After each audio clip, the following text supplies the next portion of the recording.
Live. Hey, everybody. I'm filling in for CJ today. He's down in California. Let's make sure that this is live. Okay. He's in California right now working on doing his other job. And I am going to bring you some news today, but let me just double check that we are. Yep, we're up. Okay, perfect. There we go. Welcome, you guys. Today we are talking, I'm going to take you to Washington State Capitol in Olympia, where we have Brianna Mattes. She has gathered with the group called the Washington State Tea Room. She's the founder of this organization. And if you guys watched a couple weeks ago, the group went down to the Capitol to deliver, I think it was like 60,000 signed affidavits to the governor, the lieutenant governor, the attorney general, calling for accountability in stepping over constitutional rights during the COVID pandemic. They're calling for the end of mandates. They went to the Capitol to deliver all of these affidavits, which they've painstakingly gathered, and they were denied over and over and over again. I think they were there for maybe 3 hours and they were consistently denied. So Brianna and her group have gathered there again today with 60,000 affidavits, getting ready to serve them. They're going to attempt it at the lieutenant governor. They're going to attempt it at the governor and with the attorney general. So I'm going to bring Brianna on here. We're having a little technical difficulties, so we are going to do a little phone interview with her. By the way, I'm sorry, Shama Bartlett here, reporting for CJTV. We're going to see if we can get this. We're going to see if we can get her loaded. Add both of them. We have Jason down at the Capitol with BardsEye Media. We don't know what's going on, but the signal down there is being severely interrupted. So I'm going to try doing a phone interview with her and see if we can make that work. This is Brianna, and I'm going to bring her on now. Brianna, go ahead and unmute yourself, and let's see how this works. Hi, guys. Can you hear me? I can hear you just fine. I don't know if we're going to have feedback. So let me ask my my group here really quick. You guys, can you tell me in the comments if this is working sound-wise? I'm going to do a quick interview, guys. Yeah, so go ahead and, Brianna, introduce yourself and let me know what's going on. Yeah, so my name is Brianna Mattes, and like she said, I'm with the Washington State Tea Room. We are here for the second round of servings today of notarized affidavits. These are actually the notices of default. So just a little bit of clarity. Overall, we have 61,000 documents to be served to our Washington State government, but it is in two parts. So this is the second part. And today we are attempting Governor Inslee, the Lieutenant Governor Denny Heck, and our Attorney General Bob Ferguson. And these documents basically are a redress of grievances. It's our constitutional right to serve these directly to and go directly to our state elected officials and let them know how we are feeling about stuff. I mean, it's a basic right of people of the United States and people of Washington State. So that's what we're attempting. And again, I did my due diligence and talked and called ahead. Hey, Brianna, 1 second. We lost audio for a quick second there. You guys, how are we now with the audio? I think I removed myself. So let me just catch up to comments really quick. We're good on sound now. I'm sorry, Brianna, let's start that again. Should I start from the beginning? Yes, so introduce yourself and tell us what you're doing and why you're doing it. Okay. So I'm with Washington State Tea Room. My name is Brianna, and we are bringing notarized affidavits, which are sworn witness testimony and sworn witness statements from the people of Washington State, and we're bringing them here to our elected officials. Technically, we have about 61,000 of these documents to be served to our state government, but we're doing it in two batches. This is the second batch, and these are notices of default today. And we are redressing our grievances, as we have the right to do with our state leaders. That is a constitutional right that the people of America have, is to go directly to the source, directly to our state officials, and let them know what's going wrong and what we need them to do about it. So that's what we're going to do today. We're going to be visiting or attempting to serve the governor's office, Jay Inslee in there, and Denny Heck, the lieutenant governor, as well as the attorney general's office will be stopping by there. I have done a lot of verbal legwork with them to set up this meeting today and make sure that they're going to be in their offices and accept service. So hopefully it will go a little bit better than last time. If you guys were with us last time, you got to see the frustration of that day. So hopefully, wish us luck that this goes a little bit better. I'll let you guys get to administering the affidavits. I know everyone is waiting there to get those delivered, but can you quickly tell us what happened last time so we know what you guys are up against right now? Absolutely. Yeah, last time we actually have 6 people in our government that we are working on serving. And so we brought all 6 of their documents, 14 boxes each, to the Capitol and wheeled them all inside. Now, I had called ahead on that day as well and been told, yes, it's okay, come on the 4th, we'll be here, we'll take service. But upon getting here, there was a lot of frantic activity in the Capitol. Everyone was very nervous about what we were bringing. They didn't know. There was a lot of folks peeking out of their offices and running back in. And at that time, the Capitol was still a bit shut down. So, and we got so much pushback. We had the runaround. We sat here for hours and tried to communicate with them. The governor's office, the person that I was speaking with there, she shut us all the way down, and they wouldn't even come out and speak to us. Also, the Speaker of the House's office, they would not even come out to speak to us, and all we got were guards talking to us, and that was the only people that we were allowed to talk to, and so it was very disrespectful.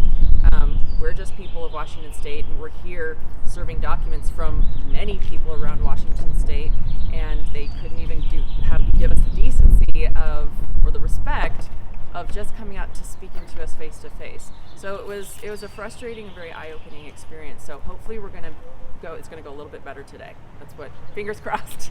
Yeah, and the interesting thing too to note is that you had made phone calls, you'd laid all the groundwork, you were told what the process was, and so you came with your affidavits, loaded them all up on dollies and trucks, and tried to take them into the Capitol as you were instructed, only to be turned away by person after person after person, and not even get anyone from the government offices to even talk to you other than like security and administrative staff. So we'll see what happens with you guys today. We're going to take it over to, we have BardsEye Media or BardsEyeNews.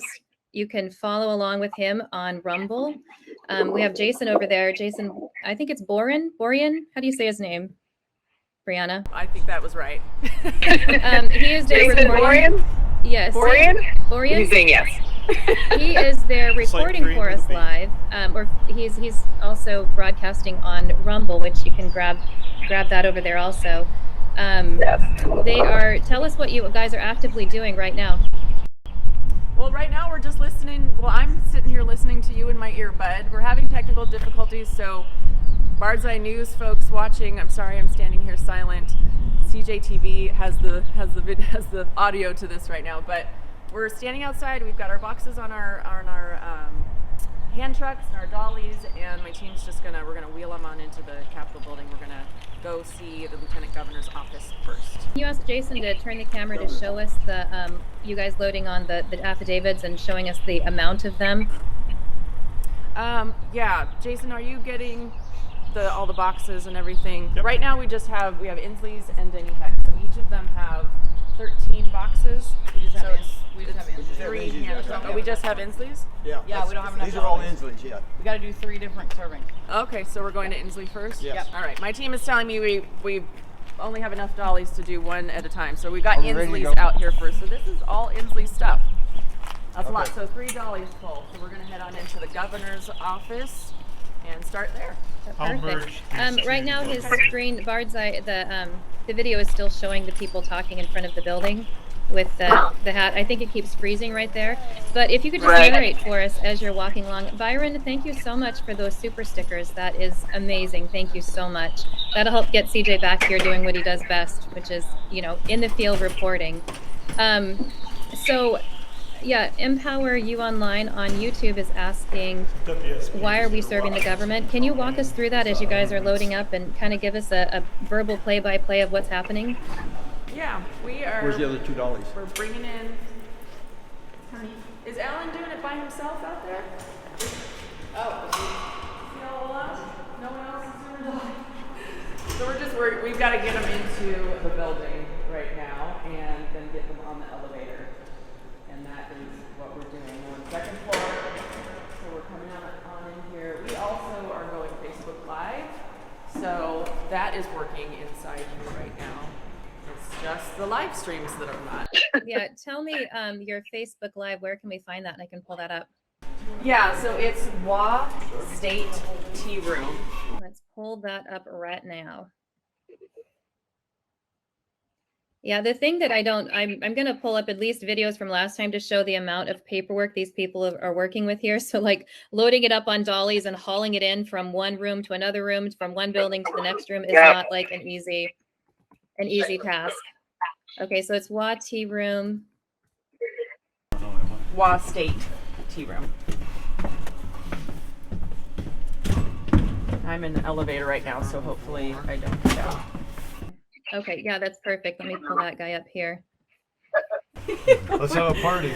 We've all squished ourselves into this elevator. So that I want to see. Oh, it looks like you guys lost your Facebook Live feed, but I can pull it up and show what happened. Oh, we may have lost. She didn't make the elevator. We're packed in here like sardines. Oh, that I want to see. Yeah, that's going to be good fun. Jason's still recording. He's still recording it. Good deal. I'm going to remove him and pull up the Facebook stream feed if I can. But it looks like your Facebook Live went down. So we are going to. I think she probably shut it off because she got left behind. Oh, she's like, it's not fun to. We tried to fit everyone in, but we couldn't. So these affidavits are, explain what kind of someone is asking, shine the light on YouTube is asking what kind of affidavits are being served and to whom. We already answered that they're being served to the governor, lieutenant governor, and attorney general of Washington State. While you guys are traveling, I'm going to go ahead and pull up the video of you talking to me on the Facebook Live. And the affidavits are basically calling for accountability. They're calling for the end of the mandates and an accountability for the protection of constitutional rights, and that that the Tea Party is claiming were violated during the state of emergency that was declared during COVID. And they're also asking for an election evaluation. Is that correct, Brianna? That is correct. Thank you. Yeah, so we are outside the governor's office right now, and they have some lovely safe patrols here, very nice people, and we are waiting for them to come out. And we've got all of our boxes here for them. So, and Jason is filming it, and I believe, are we Facebook Living again? Heather's up on Facebook Live again. Okay. Let's see if we can do this. Let's see if we can get your Facebook Live up in there. I want to stop.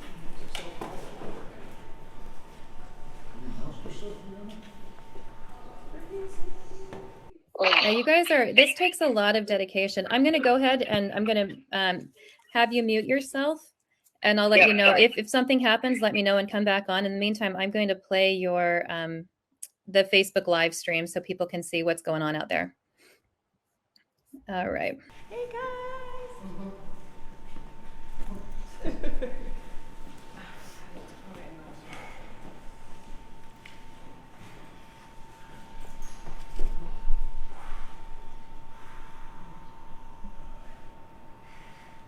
I have a contact back there that wanted me to call. Yeah, so Trish, the affidavits have been signed by Washington State residents.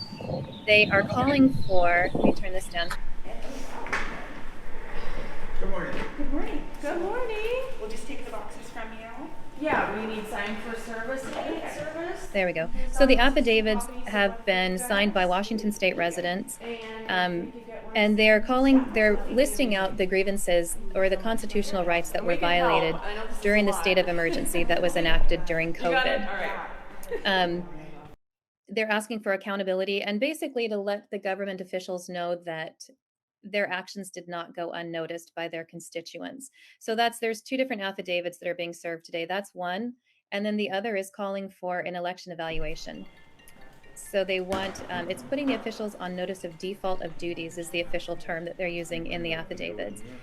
They've gathered these affidavits for months, kind of in an underground grassroots effort. So you can see the affidavits there on the screen, and this is just half of them.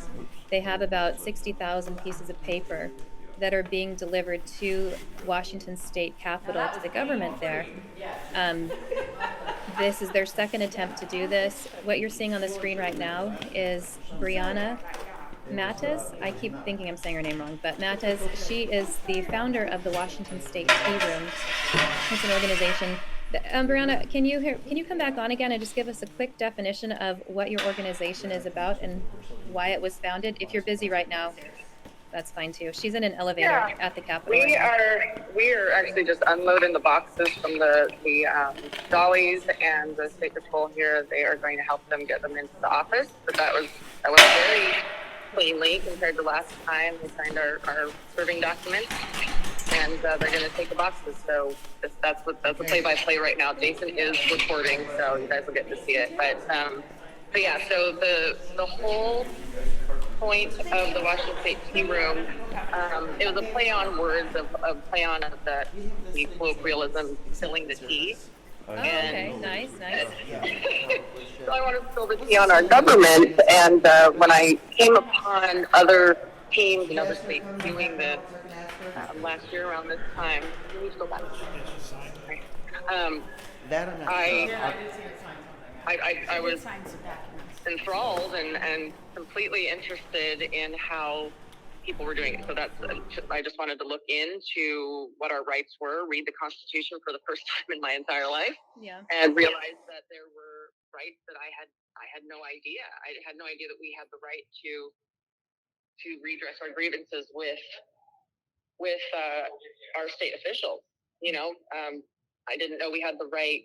Well, I didn't know so many rights were being violated over the past 2 years with mandates and with our elections and that sort of stuff. So, what rights particularly are you? For me. What rights have you? What rights are you saying particularly, or that have been called out that were violated?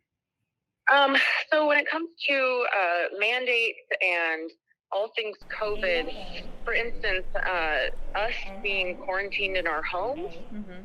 That could be called unlawful imprisonment. The fact that our businesses were shut down for a very long time to the point where people lost their businesses, those were rights violations. Even the force of having to wear a mask, that is a violation of our freedoms and privileges. The discrimination that has happened here in Washington State against those of us who want to still have our freedom of choice, my body, my choice, the discrimination against us folks has been pretty substantial. People have lost their jobs because they don't want to put a certain medication into their bodies. Mm-hmm. And I mean, if you can't work and feed your family because the government said so, that's a problem. Yeah, that's not the government's place. It never has been the government's place. And these documents are here to remind them of that, but they're also a way for the Washington State people to relearn that information, because most of the folks that have come to our events around the state and seen these documents and want to stand in line for hours sometimes to get them notarized and sign them, that was their first time reading through some of those constitutional laws, if any. And so it was a time for them to learn also what their rights are here, where they are in the power hierarchy of our state and of our country. And so it was this whole process is about a reawakening of our knowledge of our Constitution and our rights here in this country, a reawakening of our empowerment of the people, and a reminding of our government say, hey, remember these documents? Yeah. Remember those oaths that you took to uphold the Constitution? Yeah, well, you're not doing that, and here's why, and here's how, and we'd like to talk with you about it. So that's what this phase is all about. It's about bringing empowerment and knowledge back to the people that haven't had it for a long time, and it's also meant to give an olive branch and try and open up lines of communication with our government, because I feel, and I know a lot of people in Washington State feel, that we do not have a voice, that the people of Washington State no longer have a voice here in Washington State, and it's just the government doing whatever they feel they want to do. I think I think that that's something we're hearing a lot of, is that people are they don't feel like the government is listening to them. They don't feel like their voices are being heard. And there's a lot of frustration out there. How did you get from that point to saying, hey, there is a problem here, to here are reasonable steps, here's something I can do to make a difference? Like, how did you get to that? Really quick, Byron, you're amazing. Thank you so much for your contribution on YouTube. Thank you so much, really. I think that the beauty of this whole thing, because this is a nationwide thing, there are little teams in multiple states around the country that have been doing this, and so it's really been a pay it forward situation. So I came upon an interview with an Arizona team March of last year. That led me to the Utah team that is now my mentor team. Thank you, James, for that. And it led me to be connected in some way with teams all over the state, and we all kind of came together and shared our documents and shared our notes, and helped each other in whatever way we were using this process in our own communities, in our own states. So it's really a pay it forward kind of situation, and that's why we're at a point now that we're putting this process in play, and we've learned everything up to this point, and so we're ready to be open and say, if there's other people in other states that want to get involved, we're here to pay it forward as well, because other teams around the country helped us. So that's what this is all about. I think this whole movement of reawakening in America is about going, freedom lover to freedom lover, and learning things that we have forgotten over the generations, and getting back to some basics in this country. So I like that. I haven't heard that term before, reawakening. Well, that's kind of what it feels like, because I may have a ton of college, being a marine biologist, I went to school quite a bit, but I hadn't read the United States Constitution until last year. So it was kind of an aha moment for me, but also a little embarrassing. It's just like, wow, all of this stuff that I had no idea about, sitting right here, and then the Washington State Constitution as well, a good document. It's kind of embarrassing, I think, for us as a people to realize we've just been letting this slide for a really long time. And the guys are coming off the elevator with Denny Heck's documents right now, just giving you guys a play-by-play of what's happening. Tell us who Denny Heck is again. And Denny Heck is our lieutenant governor. He is the president of the Senate. And has he been helpful to you in your? They have. That office is amazing, to be quite honest. And real quick, I need to ask my team to do something, because their doors aren't open, so we usually just have to call them. Okay. I'm on with you, so I'm going to have someone else make that phone call. If you need to, go ahead and mute us for a second on your side. I'm going to mute myself for a second. Thank you. I was going to say, so what you're witnessing here is Brianna and groups like hers. She's founded the Washington State Tea Room. Who wants to call them? Their aim is to go through the courts, to go through judicial process to affect changes in the government at a local level. So her group right now is based in Washington State, where she's a resident, and they've gathered affidavits from across the state. They're highlighting the constitutional rights that they feel have been violated during the state of emergency enacted by COVID. And they're also calling for the end of the national state of emergency, and the government and the local government to end the state of emergency. So when COVID first came around, a national state of emergency was enacted by Trump, and it was mirrored by almost all the governors around the United States. I think all of them. And many of the governors have rescinded the state of emergency. When that is in place, the governor is given rights and authorities beyond what they normally have. And the checks and balances kind of goes by the wayside. Same thing happens at the federal level. So when the president enacts a national state of emergency, it gives him more executive powers than, I think it's 152 additional executive powers that he has access to. And the checks and balance kind of, they're given that authority so they can act quickly without, having to go through channels. And Brianna's group and groups like hers are saying that it's the state of emergency is over, that there's no longer a need for the government to overexert those extra powers that they're given during a state of emergency. And so they're advocates now for what she is saying is an awakening for people to understand their constitutional rights and to demand accountability from their government if they're not honoring those constitutional rights. Getting involved in, we see all over the United States and the world really how people are trying to reclaim their rights when the government oversteps. CJ's been extensively following the People's Convoy, the Freedom Convoy. We see demonstrations, sit-ins, and this particular branch, the Tea Room, Washington State Tea Room, has decided, and many groups like them, to attack it from the angle of going through the court systems. The great thing, I've been talking with Brianna today and yesterday, and the thing that I find so impressive is that she had no idea how to do any of this. Like, she wasn't, she's not a law student. You heard her say that she has a degree in biology. She isn't in public office. She's just a person who said, hey, our rights are being violated. I don't agree with this. There's something I've got to do about it. She looked to the example of other people in other states that have gone through the legal channels and through support and help kind of, I was telling her today, it's like learn something, then teach something. And so other people taught her how to do this.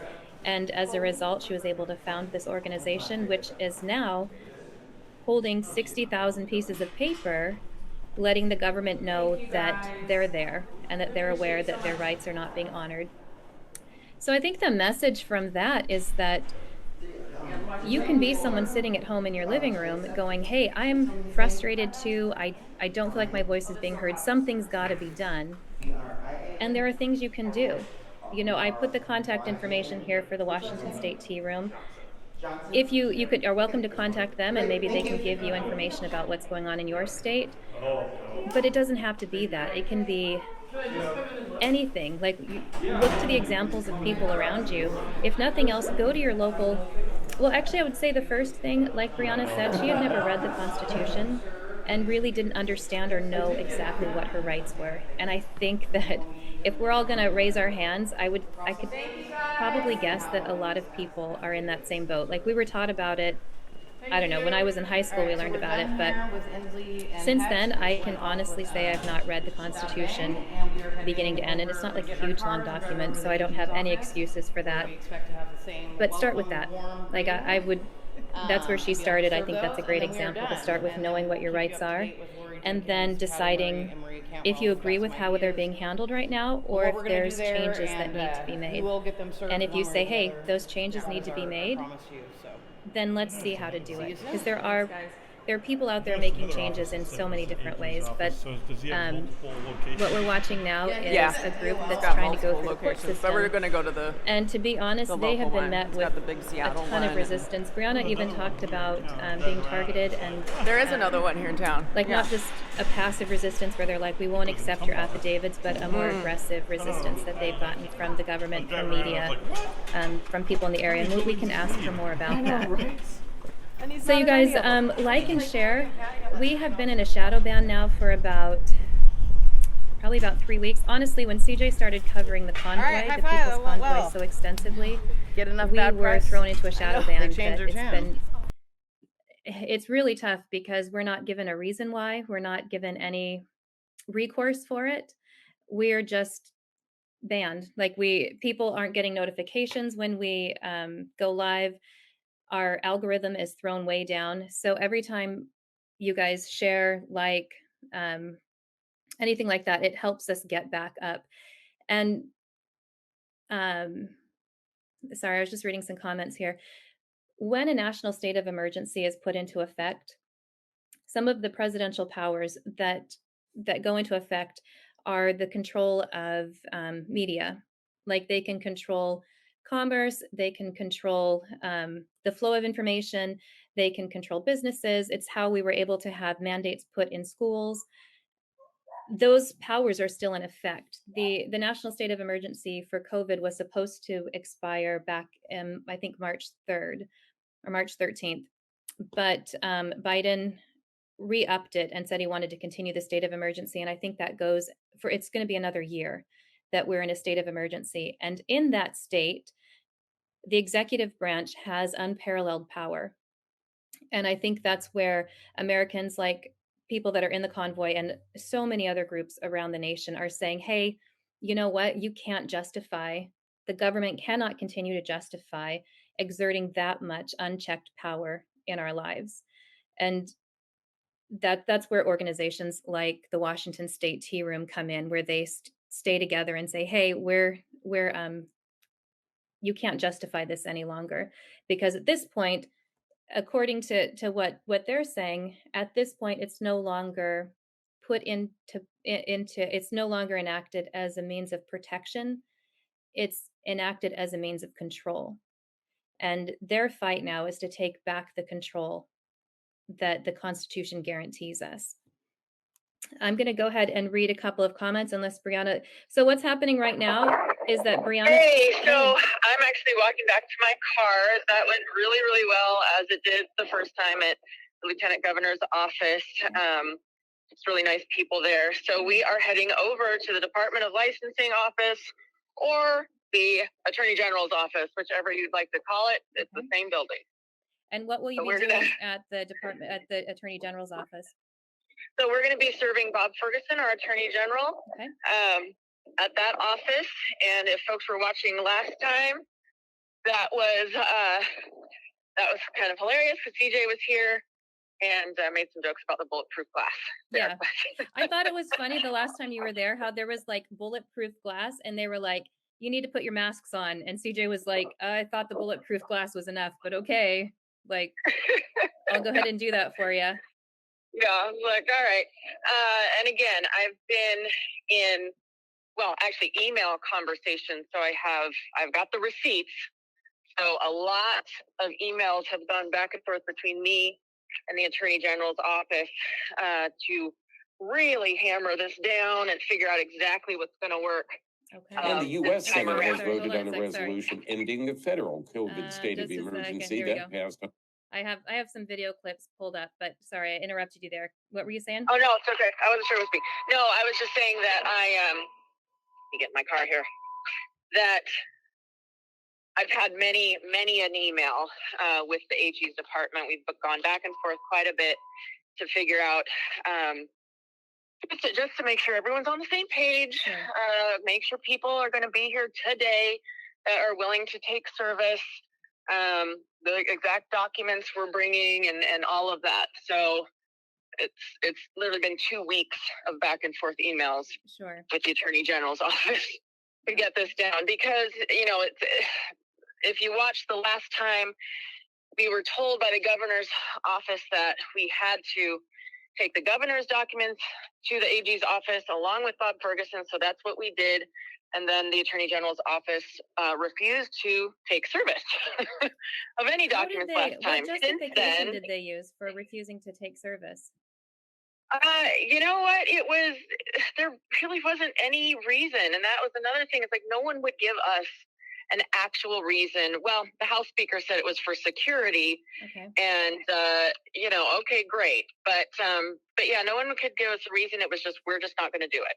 Okay. And that seems to be a very common thread with our state government. No reason, just nope, we're just not going to do it. And I feel like the people of Washington State deserve a little bit more than that. But regardless, since then, via email, I have gotten an acknowledgement or a receipt that we delivered and served those boxes to them. And we have the video and everything. Really, and that's what you wanted. You were basically saying, hey, if we leave 60,000 affidavits here, we need someone saying that we got them, because later on they could say, no, we didn't get them. Like you just really, people were willing to take the boxes from you, but no one was willing to sign or register them for you, which was, like after working months and months, I can see why it wouldn't have been, you just didn't want to just leave them sitting there. So right now, and they were in the foyer too. It's not like we took them into an office. They're just outside the bulletproof glass, so they could just be sitting there and thrown into recycling at any moment. Pop it in the trash. Yeah, absolutely. So I'm glad that they emailed us later, and they've been communicative by email, since that day, and have changed their tune. And I really do feel, and I thank you guys, all the media outlets that have streamed that day and been paying attention to this. I appreciate you guys at CJTV and all the viewers, because it really is. We do believe that it is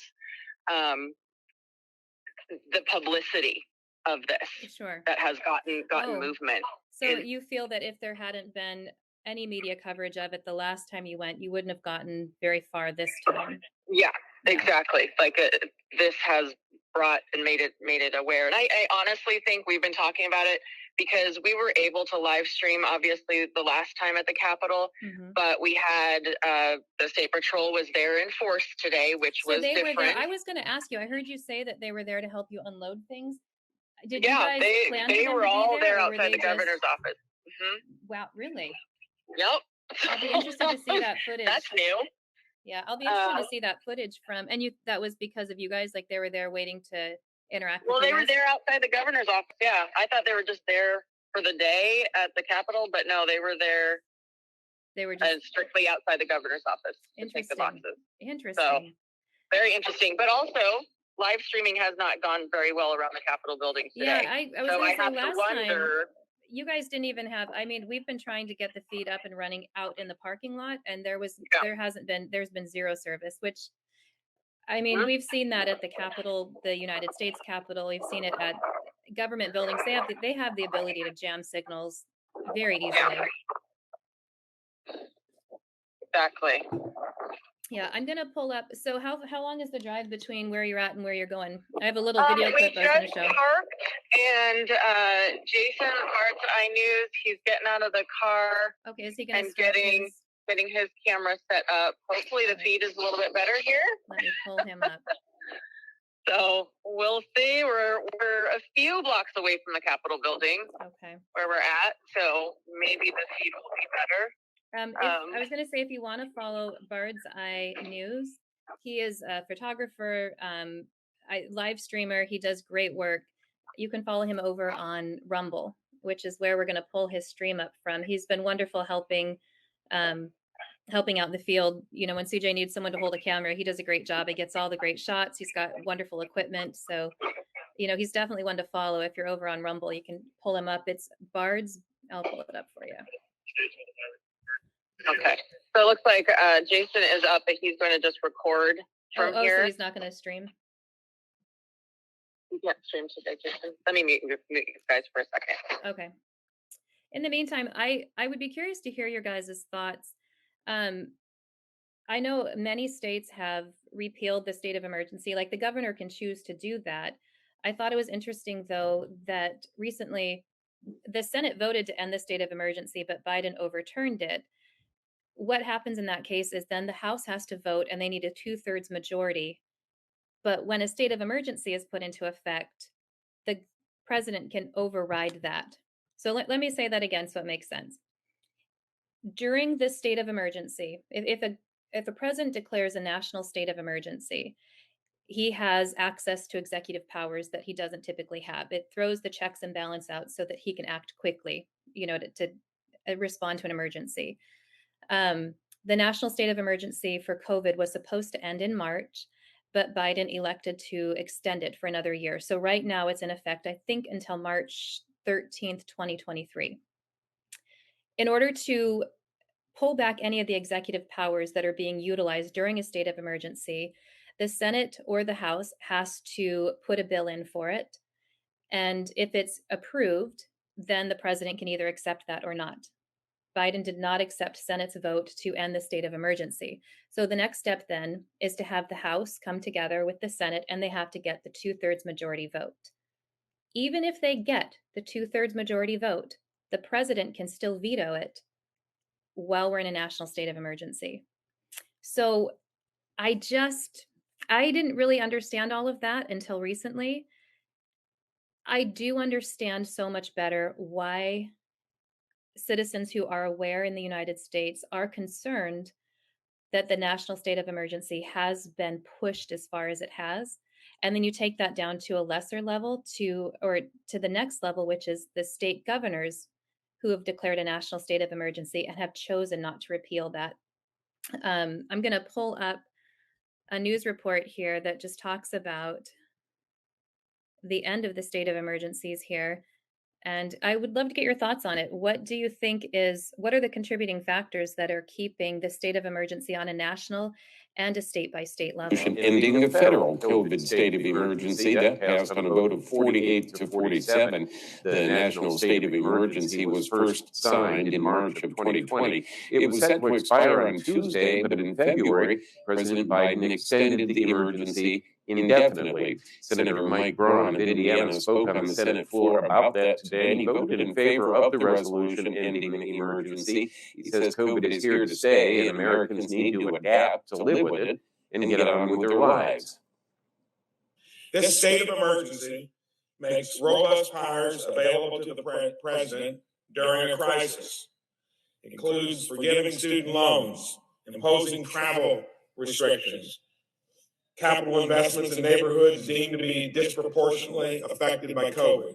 It's past time for the president and governors across the country to give up the extra powers granted to them under the COVID emergency declarations. President Biden issued a statement about the resolution ending the national emergency. He says his administration needs to be able to respond effectively if future variants pose a threat. He says if Congress passes the resolution, he'll veto it. Yeah, so I pause this. So what do you guys think of that? That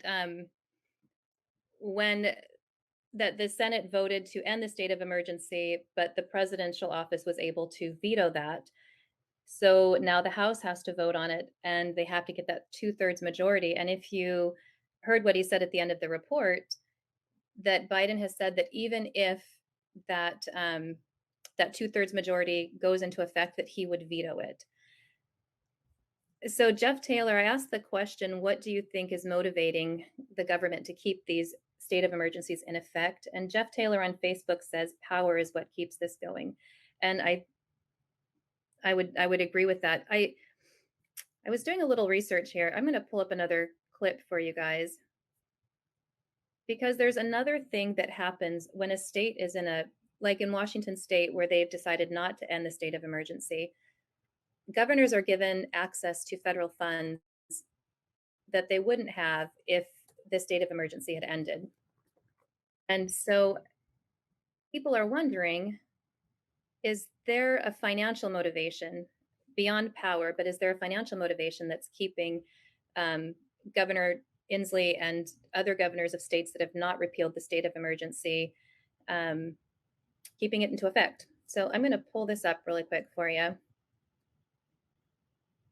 Yeah, KM on YouTube says, sadly, I see a 4-year-long state of emergency. It's all about control now.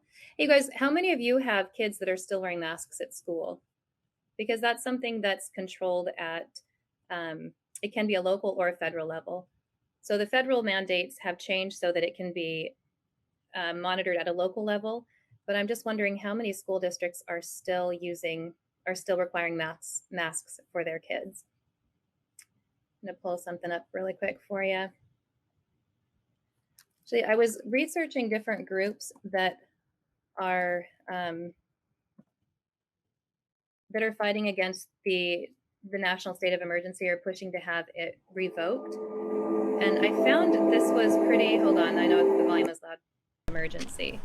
All right, he guys, has so we access are to going executive to powers head on that he into doesn't the AG's typically have. It office. throws the checks and Got balances our out so serving that he can act paperwork quickly, here to Bob Ferguson, respond to an emergency. and hopefully this goes a little bit better than last time. The national state of emergency for COVID was supposed to end in March, but Biden elected to extend it for another year. So right now it's in effect, I think, until March 13th, 2023. We'll see how they're in order to this time. pull back any of the executive powers that are being utilized during a state of emergency, the Senate or the House has to put a bill in for it. And if it's approved, then the president can either accept that or not. Biden did not accept Senate's vote to end the state of emergency.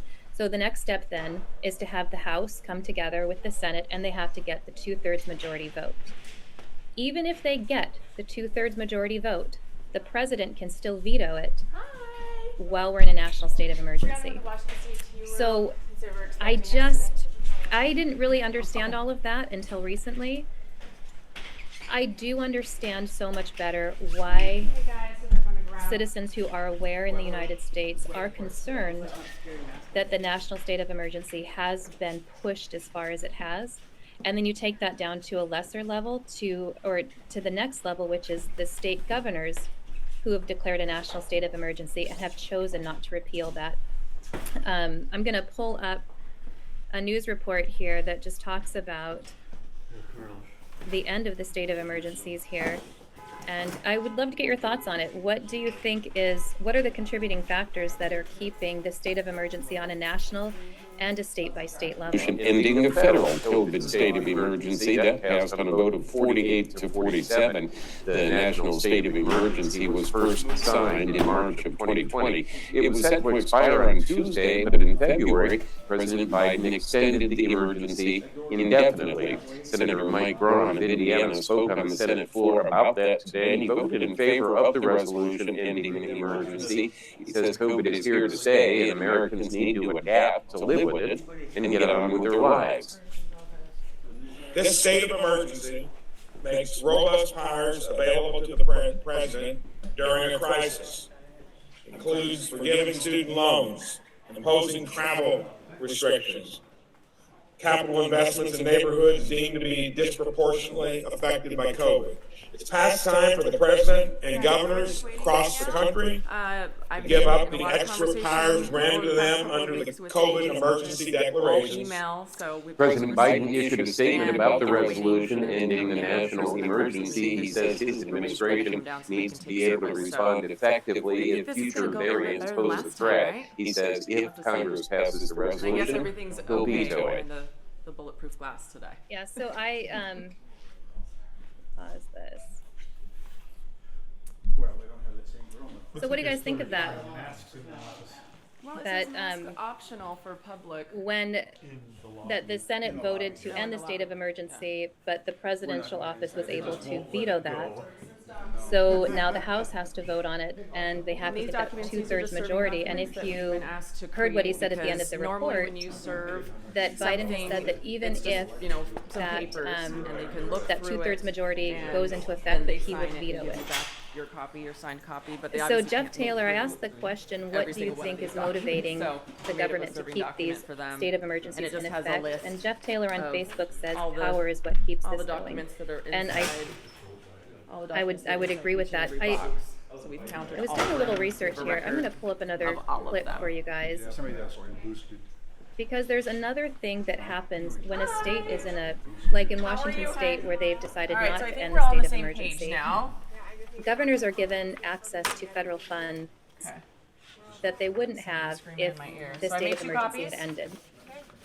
And so people are wondering, is there a financial motivation beyond power, but is there a financial motivation that's keeping Governor Inslee and on the other governors of states that have not repealed the state of emergency, different teams labeled different stuff. I should have keeping it into effect? So I'm going to pull this up really quick for you. I count 13, so I'm good. Yeah, KM on YouTube says, sadly, I see a 4-year-long state of emergency. It's all about control now. Hey guys, how many of you have kids that are still wearing masks at school? Because that's something that's controlled at, it can be a local or a federal level. So the federal mandates have changed so that it can be monitored at a local level, but I'm just wondering how many school districts are still requiring masks for their kids. Hey, no, I appreciate you guys working. Sorry, I Pull haven't something up you really going on quick my ear, for but you. yeah, no, I really appreciate you guys back and forth. I was researching different groups that It was good are, this today, yes. Well, except Lori Jenkins' office, they're stonewalling. that are so. fighting against the national state of emergency or pushing to have it revoked. And I found this was pretty. Hold on, I know the volume is loud.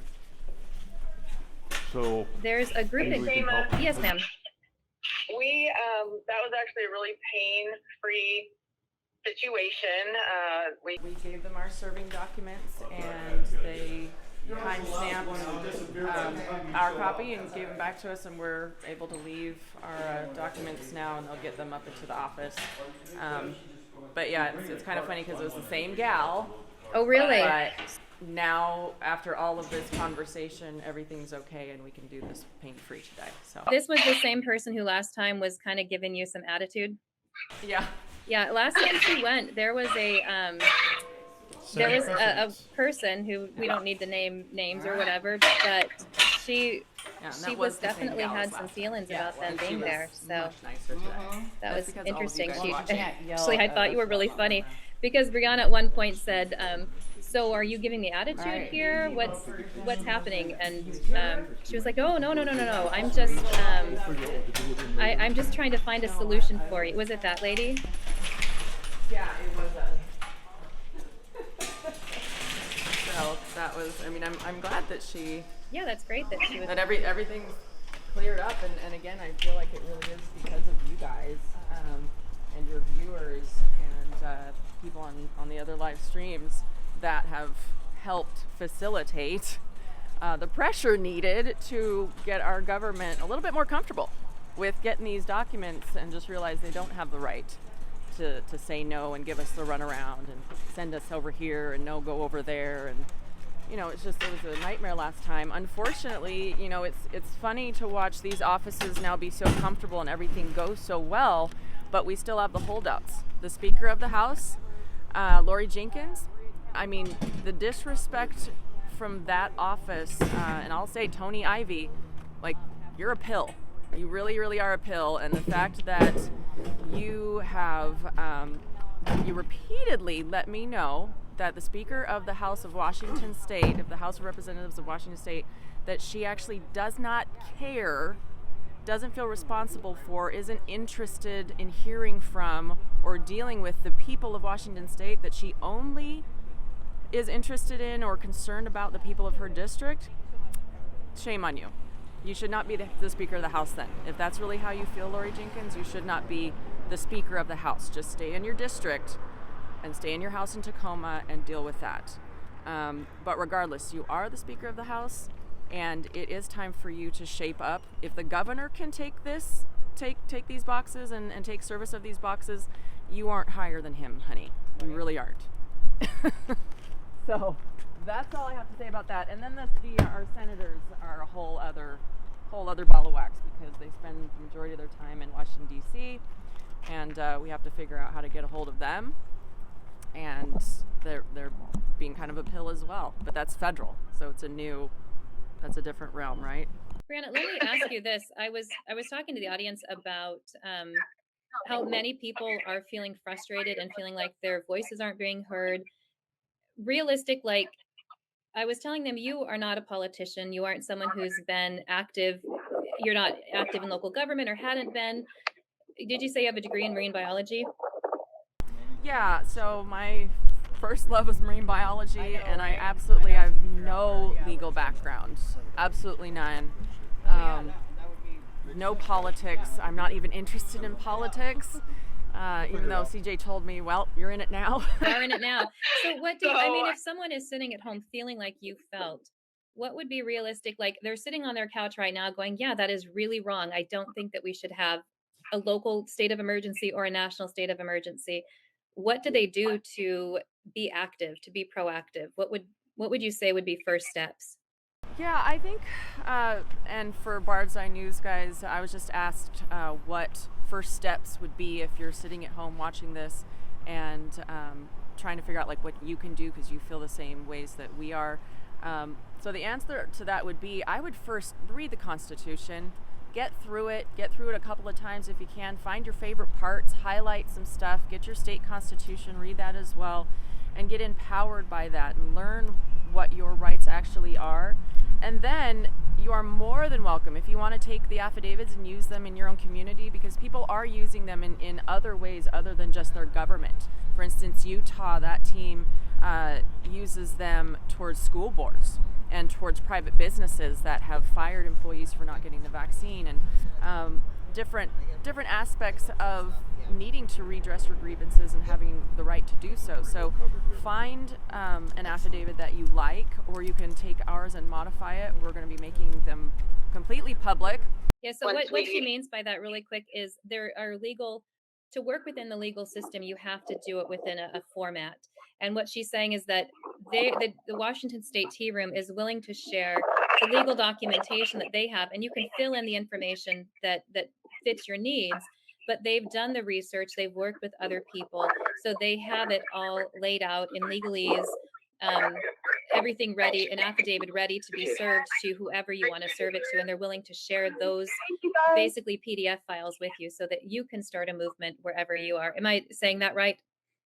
Yes, we'll have those once our website is up, and give us grace. We're the grassiest of grassroots movement. That's what I always say. So we are working on the website, and we will have all of our documents on there, because as I mentioned before, we got help from other teams in other states. They pass their knowledge on along to us, so there's no way I'm not going to do that for people in other states. And if there's people in Washington State that say, we want to use the affidavit process on our school board, or on this business that has fired me because I didn't want to do something medically, this affidavit is for you guys as well, and we can help you modify it to fit your needs. So that's something that we're willing to do, and just start digging for information. There's teams out there. Our website is going to be full of training and teaching modules and things like that you'll be able to get in there and actually learn, because I know this is a bit of a legal process. This isn't as complicated as going actually into court, which is our next phase. Sneak peek there, but this phase is very straightforward. These are notarized legal documents though, so I know you want to get more comfortable. It helps if you're a little bit more comfortable with these things before you have the courage to go hand them off to your boss or your ex-boss or whatever, but we're here to help. So stay tuned.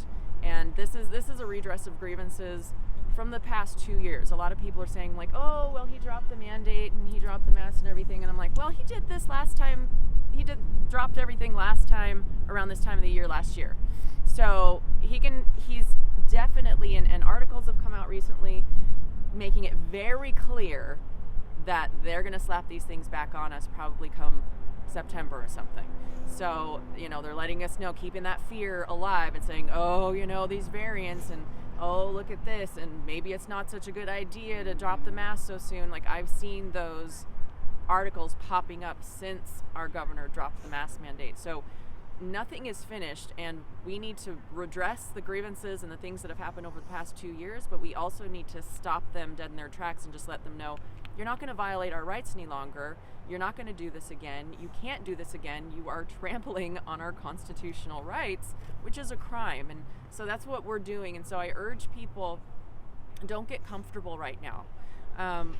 Don't sleep on this. They're not. They're keeping that fear and poking us a little bit here and there if you're paying attention, and they're keeping us primed to take back over, again in the fall or whenever they see fit.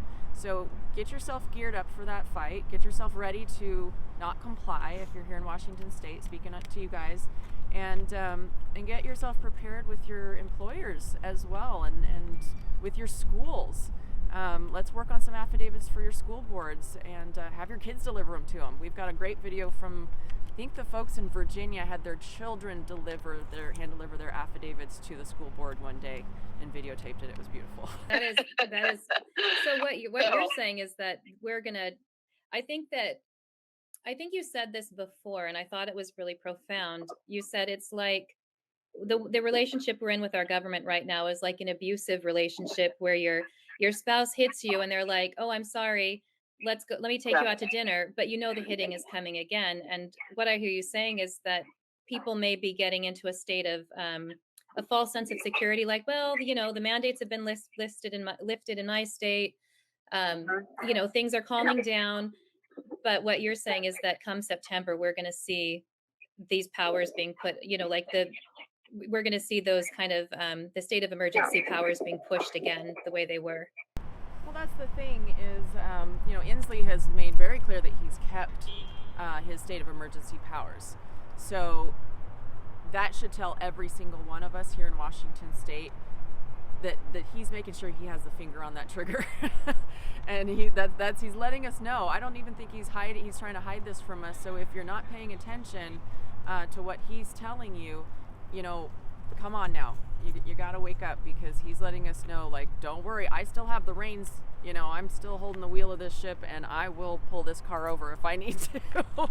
And yeah, it is an abusive relationship. He's just told us for the summertime, put some makeup on our black eye and shut our mouth, look pretty, put on a dress. He's taking us out for a steak dinner this summer, but he's going to get drunk and beat us later on this fall. So let's just all be realistic here and just get ready for the fight, because it's not over.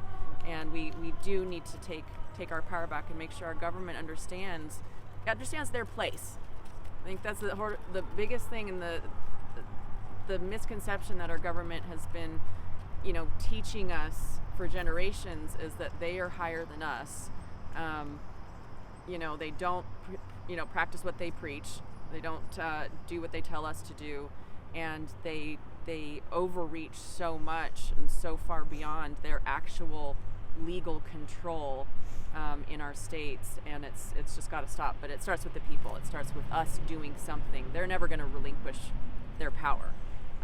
It starts with us standing up and saying, like, hey, now, I read my rights, and this isn't how this is supposed to go. So yeah, and getting involved, talking to people, being open about it, being courageous, and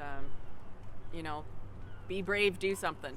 Like, even liking and sharing streams like this, you said it had a major impact on. So what I have on the screen right now is your attempt last time to deliver the affidavits to the Washington State Capitol. And at that time, they were systematically turned away. Every single door was shut in their faces, although they had done everything they were supposed to do to meet with someone at the Capitol building. They were completely turned away. And what Brianna said earlier is that she feels that because people watched these streams and there was live stream media coverage of the event, this time there was National Guard there waiting for them. Was it National Guard, you said, Brianna? It was Washington State Patrol, actually. But I've got a question with BardsEyeNews. So what was the question, Jason? Just that unlike a rally or a march, this leaves a physical trail of evidence that can't be gaslit as to how many people participated, what people said. Right, so it's a comment. So the comment is, for CJTV viewers, is there are a lot of different things going on. We've seen rallies and the sign waving and even petitions and initiatives, things like that. So there's a lot of groups doing a bunch of different things, but the one thing about our move here is that this leaves a distinct paper trail and evidence of what we're doing. So it can't be, what were you saying, gaslit or, glazed over. It's just like, no, we're here, and live streaming with you guys, documenting it, solidifies that even more. It's like the documents are here. These are just copies. We have all the originals in a secure storage facility, and going forward, we're going to have more legal documents for people to join up with. So that's another little pro tip or a little sneak peek. Our next phase, for all the folks that are saying, oh, I didn't get a chance to sign an affidavit and my voice wasn't delivered to the governor, don't worry. The next phase, we'll be doing signing events all over Washington State all over again, and the next phase will give you an opportunity to join in at that time, and we welcome all y'all new folks. Come on in. So yeah, that's a a good comment from BardsEyeNews. Thank you. That is good.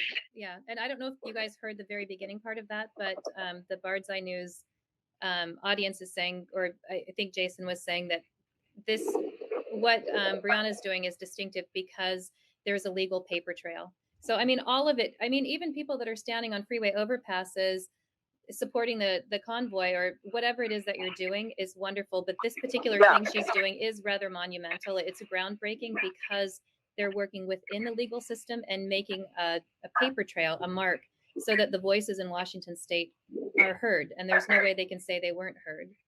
Mm-hmm. That is correct. It really is about getting our voices heard. And these documents that we're delivering today, the ones on the 4th, all of those are going to be used in future court proceedings as evidence. So that's exactly what this is. Thanks, Jason. This is a definitive paper trail. But we support all the things, and that's why I tell people, do all the things. Go wave at a overpass and, wave signs on your corner, go to a rally, sign a petition, sign an initiative, whatever you can do them all. Do all the things. The Tea Room supports all of it. I feel like we're getting really busy as a freedom movement. We're all hitting them from different sides, like the Bonds for the Win people. We were on their podcast just yesterday, and they're hitting it from another angle, and they're coming at, and so it's a good time to just confuse the heck out of our government and hit them with so many different things that it takes up their time and stresses them out and puts pressure on them from letting, from us. From saying no more, and we're coming for you if you don't change your ways, which is our right. A lot of people are just like, why are you even doing this? This is horrible of you. This is actually my right. We still live in America. This is a free country, and if you read the Constitution, it is your right to redress your grievances, and it is your right to, if you're not happy with your government, to let them know and even remove them if need be. So we're just following the Constitution. So if you're an American and you don't believe in the Constitution, you might want to move. Just saying. You're like, well, that's so many of our government officials, apparently. Right? So true. Yes. Yeah. I was going to ask, has your state lifted the state of emergency? Has your governor lifted the state of emergency in Washington state? Nope. They still feel like we're in a state of emergency. So I don't know. I don't really see an emergency anywhere. I don't see any body bags on the sidewalks. I see a lot of garbage in Seattle, but no body bags. And I mean, I don't know how it can be a state of emergency, but also lift the mask mandates. It's just like, if the masks work as they say they work, and we're in a state of emergency, how can one be without the other? So yeah, it's really just a power play thing, and I think it just has to be clear to the majority of us here in Washington state that it's just a power play thing, that it has nothing to do with health. It never did, and it's just making sure that they are keeping their finger on the trigger for whatever they'd like to do. Do you feel like there's a financial motivation as well? I was telling the audience that when a governor enacts a state of emergency, they have access to federal funds that they wouldn't typically have. And what is your thought on that? If there's something going on, breaking up a little bit, but I think you were talking about what powers they have during a state of emergency. Is that right? So yeah, that you kind of hit the nail on something. I don't want to get into it too much and bore everyone to death, but the next phase are criminal complaints for us, and those will be filed in Superior as well as federal court. And we're going to be talking about the emergency powers, because the research that I have done and will be talked about and shown on our documents, so I'm not going to get into it specifically, but just a little sneak peek. The research that I have done shows that the emergency powers, at least here in Washington state, have been grossly misused. And, where everyone just kind of hangs on like, oh, well, this is just because he has emergency powers. We feel at the Tea Room that he has misused those emergency powers, and the things that our governor has called for or done or put in play over the last 2 years has been a gross overreach of his emergency powers, and that was never what those powers were actually intended for.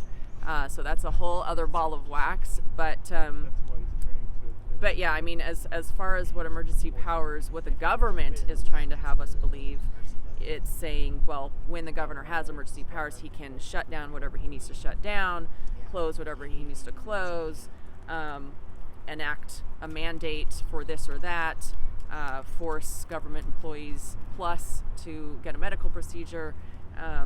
Those all fall under the government's definition, or our government in Washington State's definition of emergency powers, but that's not actually the legal definition of emergency powers. So we're going to be talking about that in our next phase.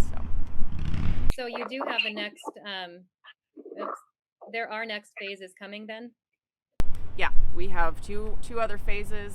This is the long game. I always tell folks it might look like the Washington State Tea Room is asleep or we're not doing anything, but it's because it's time to get back into our offices and do our paperwork and do our research, and that takes time. This is legal research. It's not my background, and it takes, well, we have quite a big team researching the RCWs for Washington State, federal codes and whatnot, for our court documents that are coming up next. So yes, there are a couple more phases, and if you don't see us out and about, just know we are frantically working behind the scenes to make sure these court documents are going to be watertight, just as our affidavits were, and ready for the public once we're ready to have folks join on to that case with us.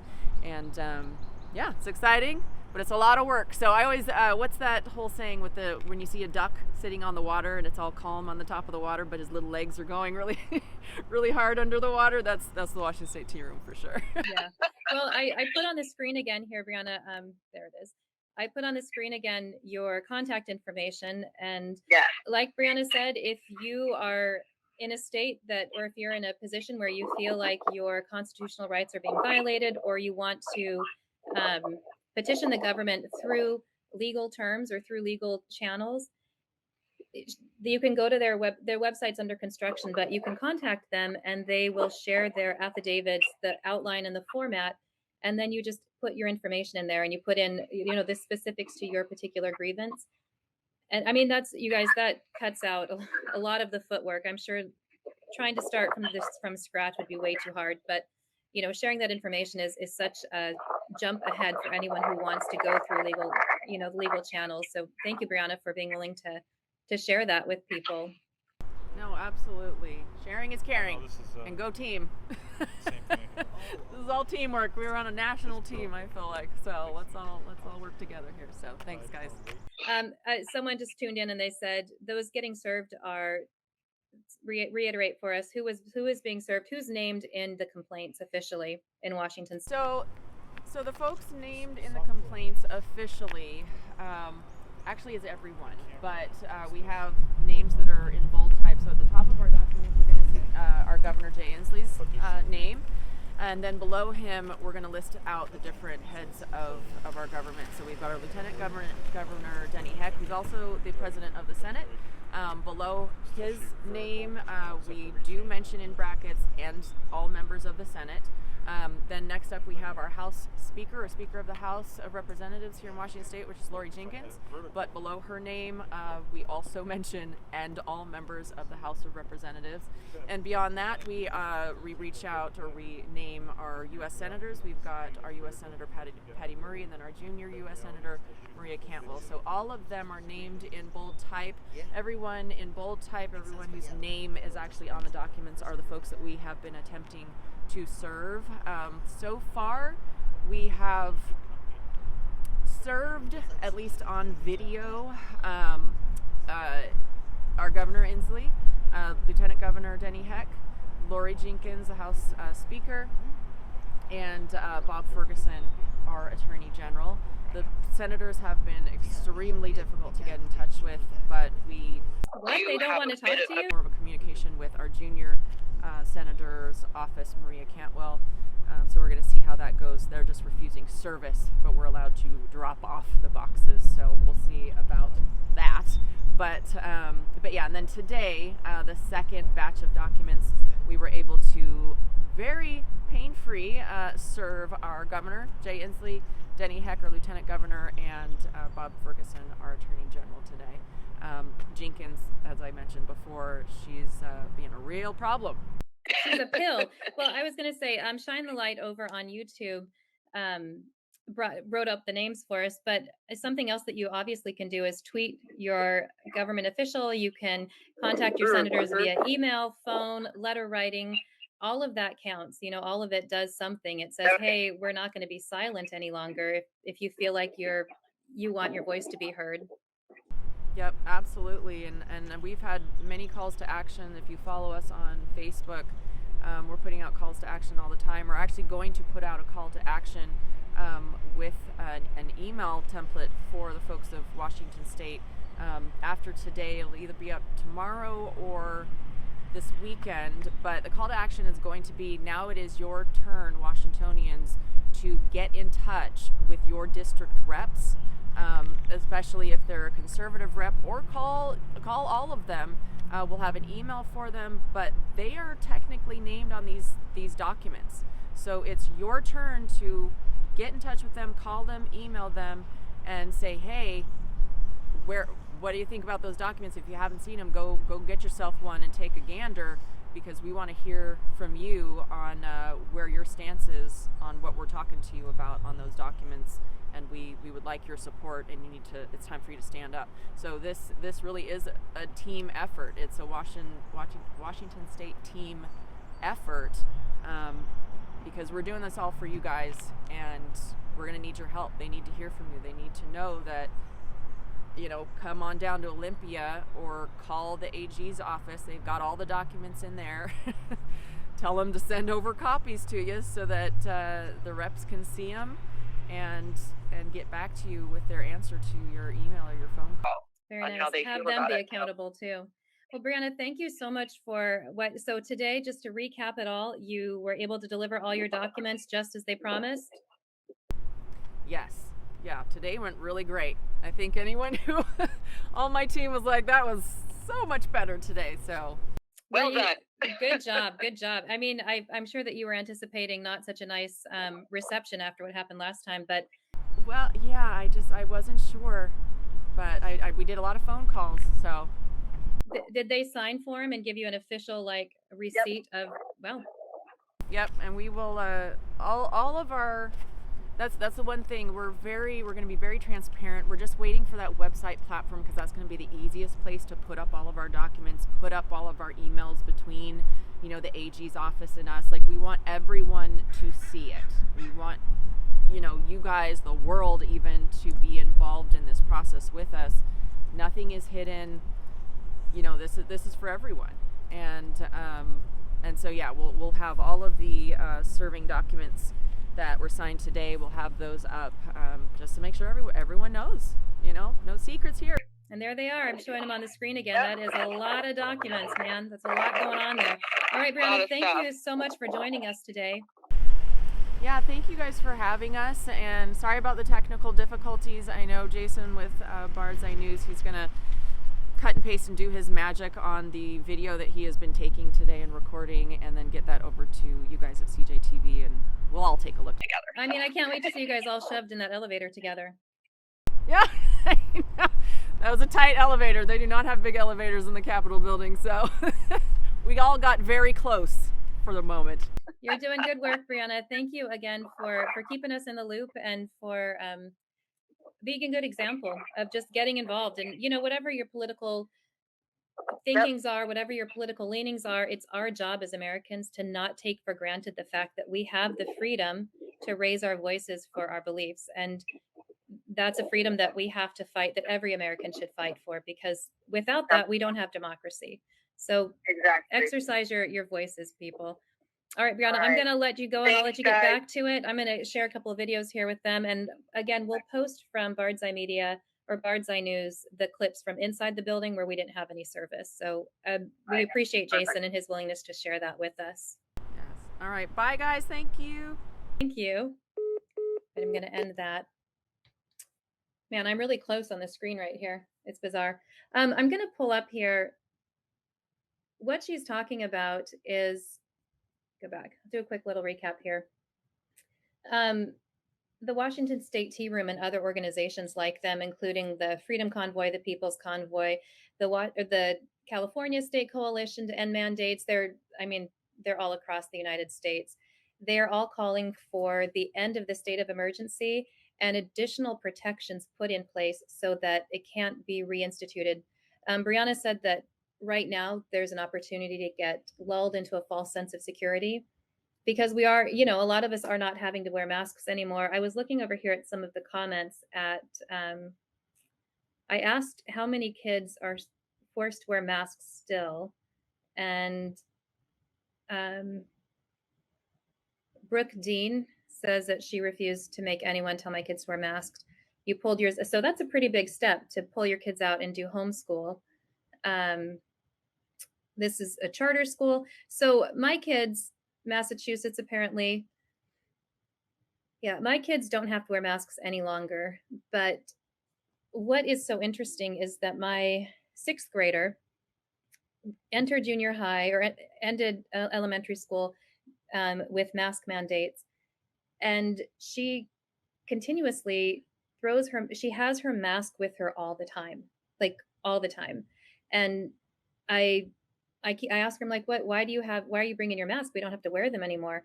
And she said she just feels more comfortable having it, because she would get in trouble all the time for pulling her mask down or not having it. Or if we walked into a building and she didn't have her mask, it caused her so much anxiety. Like, we were in Disneyland or Disney World as a family, and we would pull our masks down. It was last spring, like this month, last year.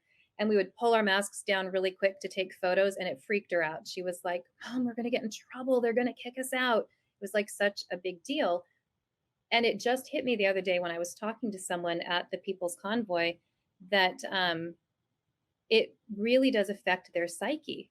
Like, it's like a security blanket almost, because without the mask, you get in trouble. So she's been conditioned to know that if you don't take your mask with you, if you don't have it, you can get in trouble at school, at the grocery store, at Disney World. And she's been conditioned to think that. So right now she doesn't have to wear masks at school. She carries hers with her. And from what Brianna is saying, there's a good chance that the government, local government and national government, has been saying to expect a resurgence back in September. So maybe she gets to finish off 6th grade without wearing a mask. But maybe when she starts 7th grade, it's going to be mandated again. But even if it's not, it makes me sad that she's afraid that if she doesn't have her mask with her at all times, that she's afraid of getting in trouble if she doesn't have a mask at the ready. And I'm not kidding. She has this ratty yellow mask, and she carries it with her all the time because, she doesn't want to get in trouble. So I'm going to pull up a little video clip here for you. California. So this is just one in particular, and I'm only sharing this because it hit home for me. And again, I don't want to pick a side. I'm just showing my what affected me personally.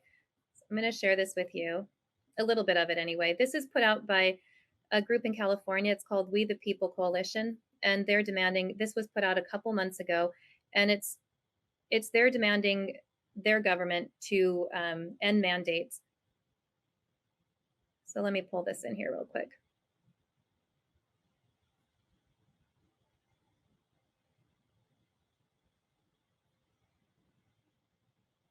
All right. That's too loud. Beginning today in California, we will engage in massive non-compliance. We will behave in righteous civil disobedience. We will no longer comply. We no longer consent to continuing the state of emergency any longer. Today is the dawn of a new day in California. Welcome back to the California Republic. Did you know that the last time a high school senior had a normal school year was when they were a freshman? For a 3rd grader, it was when they were kindergartners. And for 2nd graders, that means they've never known what it's like to have a normal school year because they've been masked up this entire time. We, the people of California, are here to declare that the state of emergency is over. We are free people. Our Our children are free people, and we will no longer allow the hypocritical elites to rule over us like a dictatorship. Take your freedom back. This is a free country, and we tend to keep it that way. Look, the charade is over. If you're still putting a mask on your children, please stop. You must stop living in fear. The state has decided that all students and staff will have to wear masks during the upcoming school year. It will not matter if they've been vaccinated or not. The controversy surrounds Governor Gavin Newsom, LA Mayor Eric Garcetti, and San Francisco Mayor London Breed. All three were seen at pictures at the big game, not wearing masks, even though they were required. There is no emergency. Our representatives are enjoying sports games while our children's smiles are still covered. Let them breathe. I want to remind you that you are a sovereign being. Your very birthright, your existence is freedom. Sorry, we refuse to comply. Sorry about that, guys. Let me pull it back up again. And I want to make it clear, I'm not advertising for this group or advocating everything they're saying. I just want to give you an idea of the psyche of different groups in the United States. So we're going to pull that one up again. And for me, that particularly hit home because I did realize how conditioned my kids are personally, that they will get in trouble if they are not wearing their masks. And in every aspect of their lives, they carry them with them all the time, particularly my youngest child.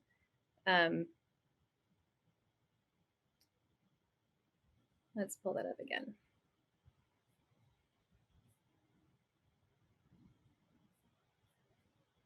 Even a day longer. And to the parents of our precious children, I say to you, unmask your kids. It's time. Let them breathe. We do not co-parent with the government. This ends when we say it ends, and that time is now. We live in the land of the free. So I don't know. Did you guys hear what he said? I thought that was a very powerful statement to say that we don't co-parent with the government, which was, that kind of hit me hard. I was like, I co-parent with my husband, and we make decisions for our family and our home. I don't know. I'll let you finish watching it, but it got me thinking anyway. The power abuse held over us is only impactful as long as we allow it. And it's time to say no more. It's time to move forward together. No masks, no mandates. Let's unite for the children and for the future. Let's get our freedom back.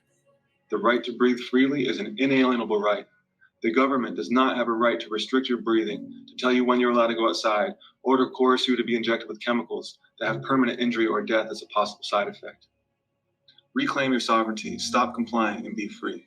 It's time to be free. It's time to remember who we are. We're Californians. Today's the day.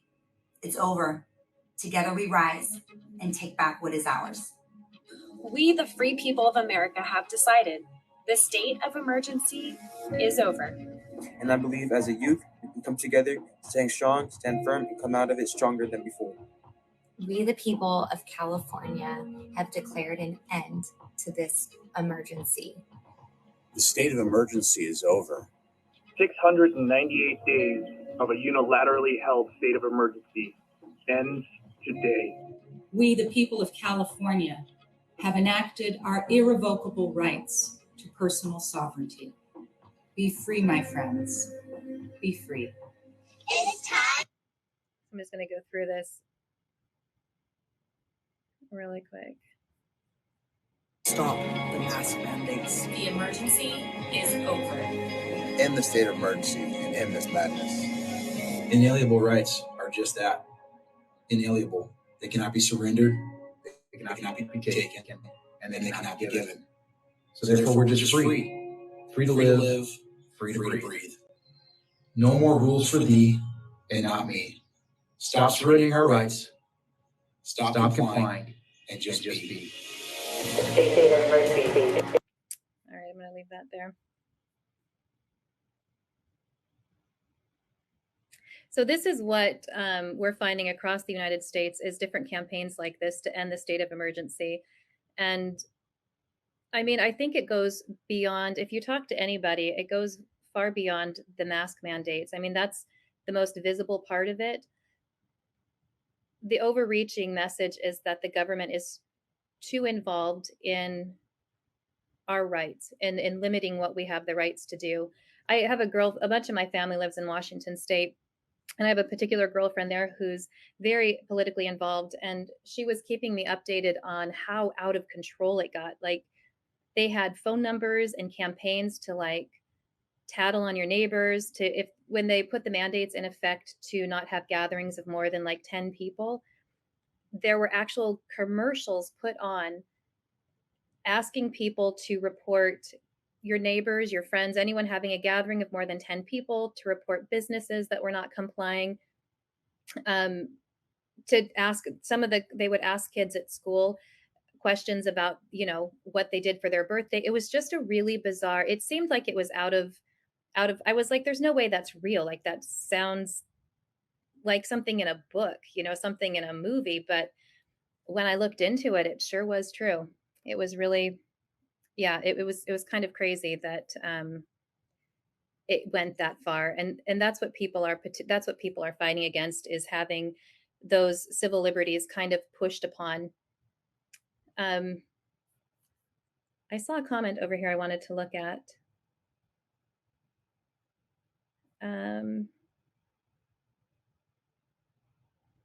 Oh, Judy Griffith here says that her grandkids are the same way. They carry their masks in their backpack and have never given it a second thought.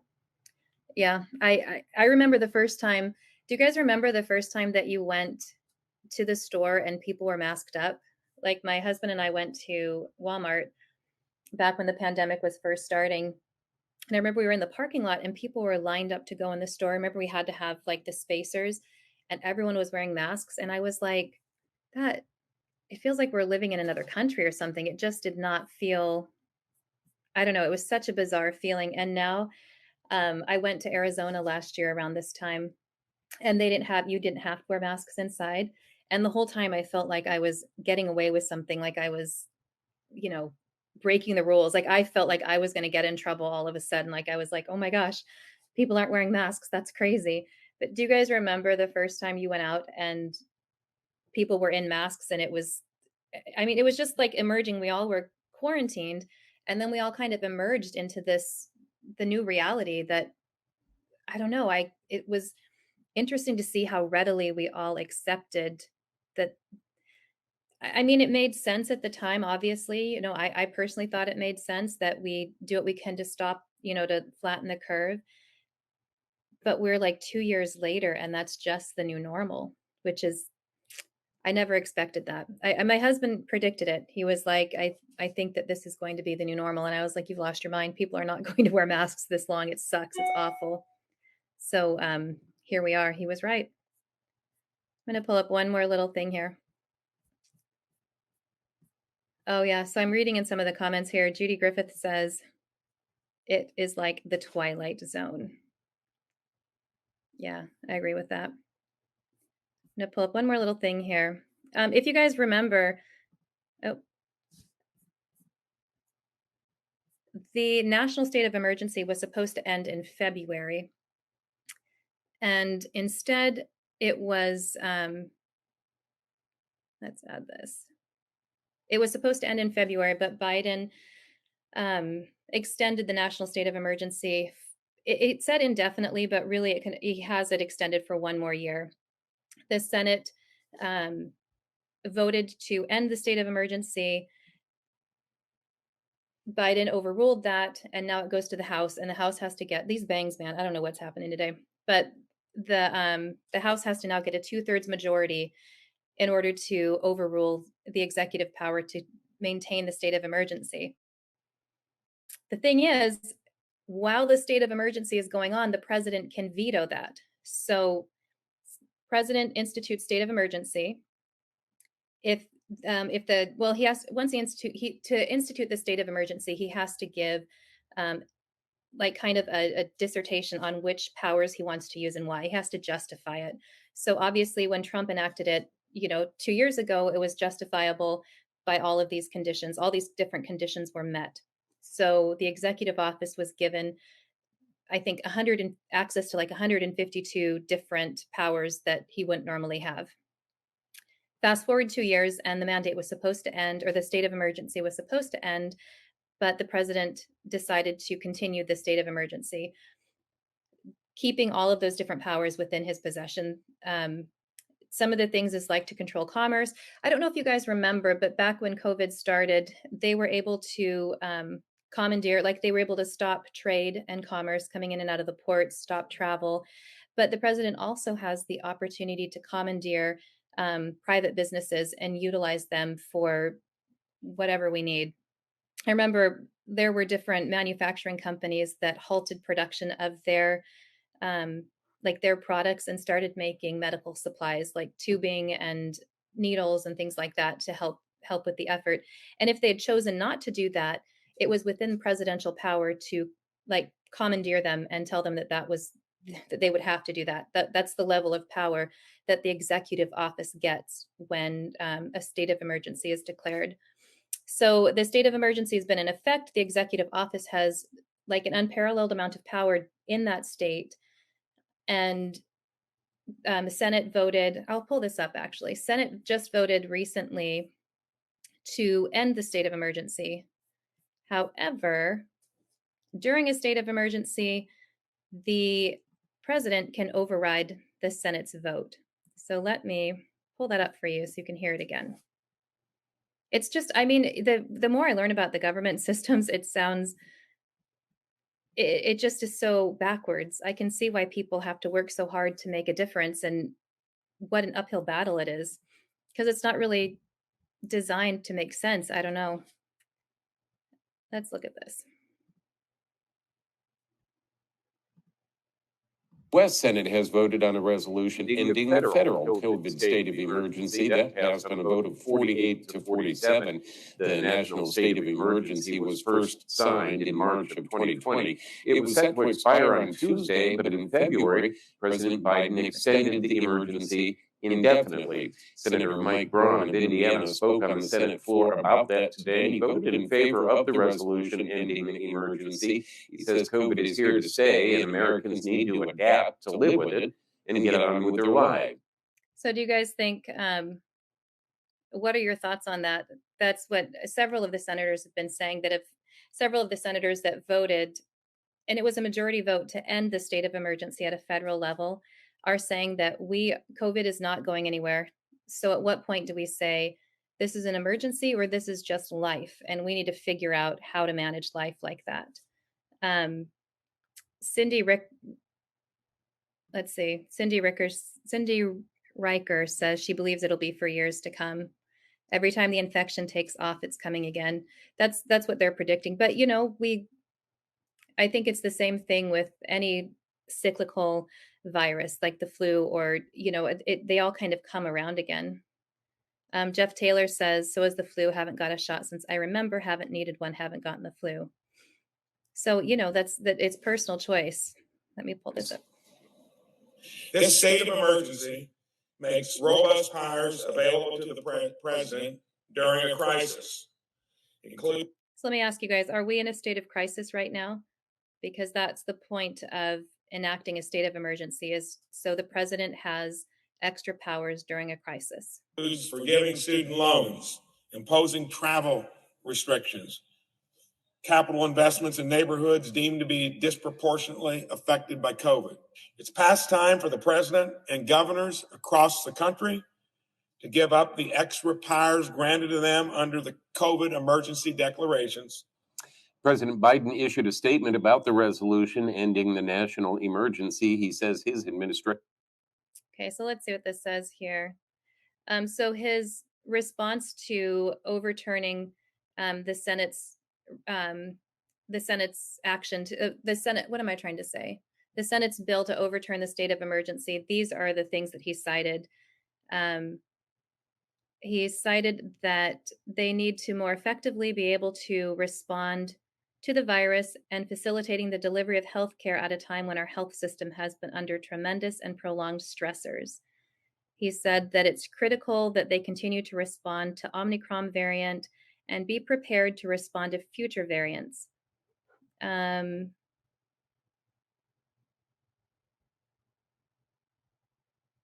He says actions by Congress to end these authorities abruptly and prematurely would be reckless and a costly mistake. So let's see what he says. He says that he wants to maintain the state of emergency so that their response remains nimble and that they remain at a top priority for the administration. He says, therefore, the administration strongly opposes Senate Joint Resolution 38, which would terminate the national state of emergency declared on March 13th, 2020, and unnecessarily and abruptly curtail the ability of the administration to respond to the COVID-19 pandemic. So do you guys feel that ending the state of emergency would hurt the administration's ability to respond to the COVID-19 needs to be able to respond pandemic? Pull that up. Effectively if future variants pose a threat. He says if Congress passes the resolution, he'll veto it. And the U.S. Senate has voted. There we go. Anyway. So I don't know. I guess that's what every American needs to ask themselves at this point is, are we in a critical state? Like the state of emergency is supposed to be enacted when we're in a critical state and when the executive office needs the ability to move swiftly without a checks and balance system. So, I mean, you can decide for yourselves, are we in that position right now? Or has the local government and the federal government pushed it past a reasonable place? And at this point, it's becoming an unconstitutional exert of power over the American people. So that's where that's where we're at in America, and we get to decide what we think about that and then what to do about it.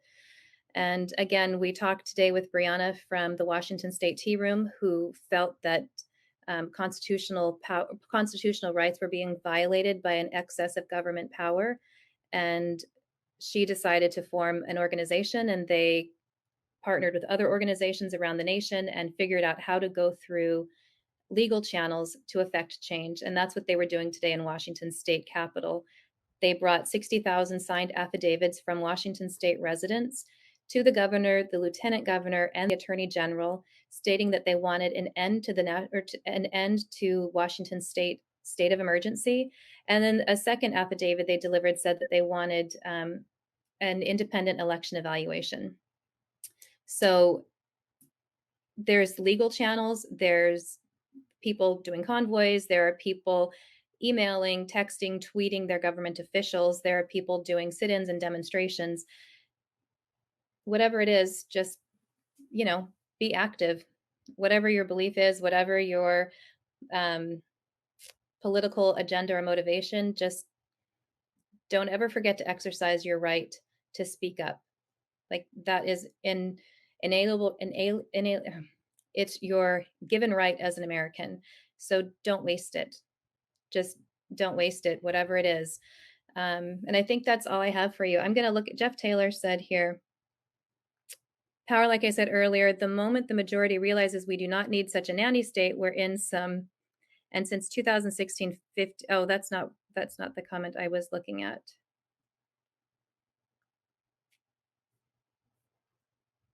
Anyway, CJ is going to continue providing coverage. I think I'm going to go out to the convoy in the next couple of days to provide coverage of what's going on out there again.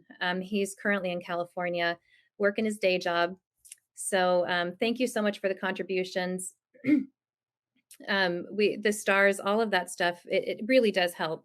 Byron, thank you. You've been such an amazing supporter. And I'll say again, without independent media, democracy falls. I'm going to say that again. Without independent media, democracy falls. What we're trying to do here and other live streamers and other independent media sources, we're just trying to give you an opportunity to have access to unfiltered information without an agenda, without I'm not trying to make you feel or do something in a particular way. What I'm trying to encourage you to do is to be active in whatever you believe in, whatever you want to do. And providing independent media coverage of events across the nation gives you the opportunity to choose for yourself what you believe, what you don't believe, and what you want to do with that information.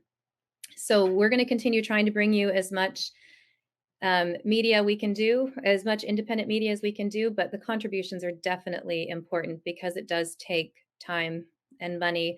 I'm going to put the banner up there to fly to and fro. CJ I'm doing our taxes for CJTV right now, and the amount of money he's spent in travel is crazy.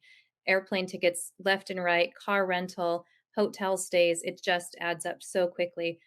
And by having supporters, it makes him able to forward plan stories that he's wanted to cover so many stories across the nation, but it costs money to do that. And so we're not, right now, CJTV has, for the last several years, CJTV has been a labor of love for everyone involved. Thank you to our mods. There's no financial compensation for them. There's nothing but gratitude and the knowledge that they're helping to support democracy in the form of independent media. And so we're so grateful to them and everything that they do. They're so patient with us. But yeah, any contributions really do help. And if it's not our stream that you want to contribute to, find a live streamer, find an independent media source that you feel is a good fit and support them as best you can, because democracy falls when you don't have freedom of press. When independent media falls, democracy falls. So do whatever part you can to keep that moving along. Yeah, I don't know. There's comments going on, but they went too fast. I can't really tell what they're saying. The other thing I'm going to say is that we have been in a shadow ban for about, I want to say 3-4 weeks, something like that. So people are not getting notifications when we go live. Our algorithm is way down. Like and share, like and share, like and share. Share it to groups that you're in. Share it to whatever you can. It's so frustrating because censorship is just rampant. We can't seem to, like, if we start reporting on something that the powers that be want censored, our platform plummets, and it's so frustrating. CJ spent a ton of time out with the convoy, and left and right people were like, I didn't get notifications. And we were looking at it and going, why is our viewership so off? And when we did more investigating, it's something that no one talks about. There's no way to resolve it. It's when you're shadow banned, you just disappear. The internet makes you disappear. Jeff Taylor said, your live streaming at DC on January 6th last year was and is critical, absolutely critical in future understanding of current events. Jeff, that means the world to me. Thank you. Thank you. Because it was, CJ has been really across the United States during some of the most noteworthy things of 2020, 2021. And I've had the opportunity to be a part of a handful of those things too. And I'm just going to say really quick, January 6th, being there personally, and then seeing how, even the day of, to see how media was responding on both sides of it. There was one point where a friend of mine sent me a link to my footage, like we're actually live streaming in the moment. And she sent me a link and I pulled it up on my other phone, and it was my footage, like I'm pointing the camera, and it was an international news channel over talking. No, it was the local news. It was some mainstream media group sharing our footage, but putting their own commentary over the top of it. So at the same moment, I'm pointing it and saying, this is what I'm feeling, this is what I'm seeing.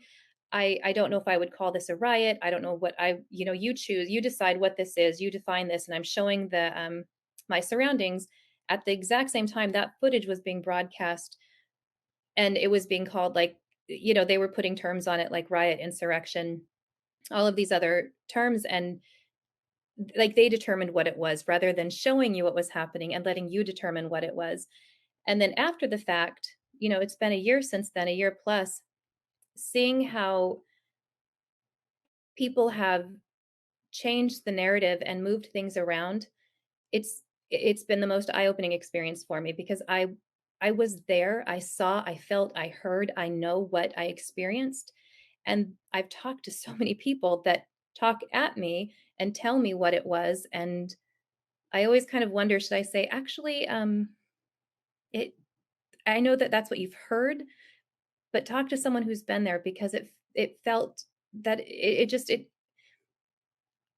I don't know that people are portraying, I'm saying this terribly, but after a big event, if you don't have independent media or like a live stream or someone who can give you an eyewitness account, you don't know what to believe. You don't know how it went down. So when we look back over the events in Kenosha, for example, CJ was there. He brought you the footage right up in your face. You got to see it and experience it with him. So you can't be tricked into believing someone else's narrative. January 6th, if you followed along with us, you were right there. You saw everything that happened. You can form your own opinion on what happened that day. So thank you for that comment, Jeff, because I agree with you. The live stream media coverage is absolutely vital. All right, I've talked too long to everybody, so I'm sure you're done listening to me, but thank you for joining us. Continue supporting independent media of any kind, and have a good day, everyone. Thank you so much. I'm terrible at ending these things. Okay, just a sec. Thank you.